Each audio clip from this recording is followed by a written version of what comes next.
Ih, kalian nonton apa itu? Dracin Pak Kades. Oh, drama Cina. Yang itu sih, oh, saya sudah tahu nanti dia tuh orang kaya, tapi dia nikah dengan perempuan ini.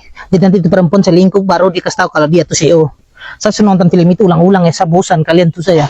Yang kampung sekali. Sayang, ada telepon. Halo, perempuan gila. Kenapa perempuan gila?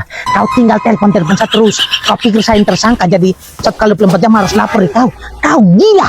Saya sudah bilang kalau saya di rumah itu, saya kepala rumah tangga, tapi kalau saya di luar itu saya bujangan. Jadi kau stop tanya-tanya saya di mana. Kau terlalu gatal juga, tidak bisa jauh dari saya. Apa? Kamu geratak saya mau pisah. Perempuan gila. Perempuan seperti kau itu saya bisa kejar 8 hari ini juga. Semua kejar saya karena saya punya utang di mereka. Tidak, mereka suka dengan saya. Kenapa? Kau tidak suka? Kau jadi perempuan itu, kau memasak saja wangi-wangi biar kita pulang rumah tuh lihat kau. Kau tidak bau mayat. Kau tidak bau ketek. Pakai daster sampai daster sudah hitam-hitam juga tidak ganti-ganti. Kita mau betah di rumah bagaimana? Ya sudah. Saya lagi di luar. Jangan tanya-tanya saya lagi. Saya sudah bilang stop. Dia perempuan gila, ya sudah pisah saja. Kalau kau tidak mau pisah ya sudah. Kau saya madu. Tidak mau ya sudah pisah hari ini juga. Hari ini kita cerai perempuan gila.